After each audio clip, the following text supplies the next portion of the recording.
दुनिया का नक्शा बदल रहा है। ताकत के पुराने समीकरण टूट रहे हैं और नए रिश्ते बन रहे हैं। अमेरिका, जो कभी भारत का नेचुरल पार्टनर माना जाता था, आज उसी अमेरिका के राष्ट्रपति डोनाल्ड ट्रंप भारत को खुली धमकी दे रहे हैं। कह रहे हैं, अगर भारत ने रूस और चीन के साथ कदम मिलाया तो इसका अंजाम बहुत बुरा होगा। ये सिर्फ एक बयान नहीं, ये एक सिग्नल है, एक चेतावनी है और शायद आने वाले तूफान की पहली गड़गड़ाहट भी। आज हम बात करेंगे कैसे रूस से सस्ता तेल खरीदना, चीन के साथ ट्रेड बढ़ाना और अमेरिका के टैरिफ वॉर भारत की राजनीति, अर्थव्यवस्था और कूटनीति तीनों को हिला सकता है। और सबसे बड़ा सवाल, क्या मोदी सरकार इस दबाव में झुकेगी या अपनी स्वतंत्रता विदेश नीति पर अडिग रहेगी। पहले थोड़ा पीछे चलते हैं। साल 2019, ट्रंप और मोदी ह्यूस्टन का हाउडी मोदी इवेंट स्टेडियम में। अब की बार ट्रंप सरकार के नारे, दुनिया को लगा अमेरिका भारत के रिश्ते अपने गोल्डन फेज में है।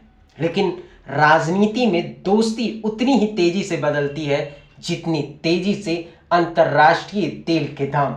फिर आया 2020 का चीन भारत बॉर्डर टकराव। अमेरिका ने भारत को डिफेंस और टेक्नोलॉजी सपोर्ट दिया, लेकिन साथ ही ट्रंप ने बार बार कहा भारत को हमारी तरफ से और झुकना होगा, यानी दोस्ती लेकिन शर्तों के साथ।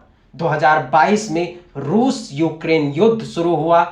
अमेरिका चाहता था भारत रूस से दूरी बनाए, लेकिन भारत ने रूस से डिस्काउंट पर कच्चा तेल लेना शुरू किया। अमेरिका नाराज, यूरोप चुप और रूस खुश। यहीं से ट्रंप स्टाइल पॉलिटिक्स का असली रंग सामने आया। अब आते हैं आज की स्थिति पर। ट्रंप ने अपने बयान में साफ कहा, भारत अगर रूस चीन गठबंधन में दिखा तो अमेरिका मार्केट और टेक्नोलॉजी से बाहर कर देगा। इसका मतलब क्या है?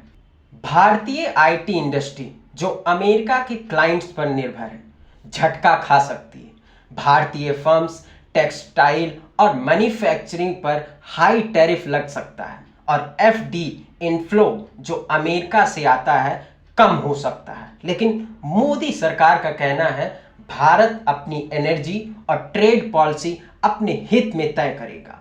रूस से सस्ता तेल लेना भारत के लिए सिर्फ राजनीतिक नहीं, ये 1.4 अरब लोगों के लिए सस्ता ईंधन है और महंगाई पर कंट्रोल का सवाल है। और चीन, हाँ, बॉर्डर पर तनाव है, लेकिन ट्रेड रिकॉर्ड हाई है।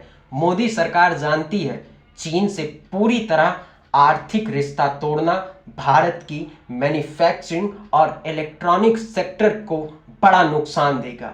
अब इस टकराव का असर भारत की राजनीति पर भी दिखने लगा है। विपक्ष कह रहा है मोदी सरकार ने विदेश नीति में दांव उल्टा खेल दिया है। कुछ लोग कह रहे हैं अमेरिका को नाराज करना खतरनाक है, क्योंकि भारत को टेक, डिफेंस और एक्सपोर्ट तीनों पर असर पड़ेगा। दूसरी तरफ मोदी सरकार समर्थक कह रहे हैं ये असली मास्टर स्ट्रोक है, जहां भारत ने अमेरिका का गुलाम बनेगा, न रूस चीन का मोहरा। क्यों? डोमेस्टिक पॉलिटिक्स, कॉर्पोरेट सेक्टर में भी बंटवारा है। आईटी कंपनियां अमेरिका के साथ रिश्ते बनाने को सलाह दे रही हैं। एनर्जी सेक्टर रूस से सस्ता तेल लिए लॉबिंग कर रहा है। आगे क्या हो सकता है?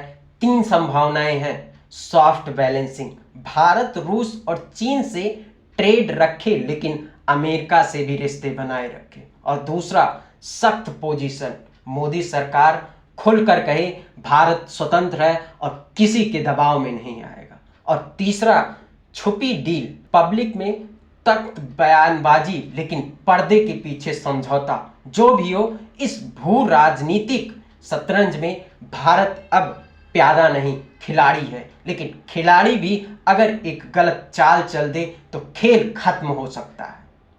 आपके हिसाब से मोदी सरकार को क्या करना चाहिए? अमेरिका के साथ खड़ा रहना या रूस चीन के साथ नए मोर्चे पर उतरना? कमेंट बॉक्स में अपनी राय जरूर लिखिए, क्योंकि आने वाला वक्त शायद आपके जवाब से ही तय होगा। नमस्कार।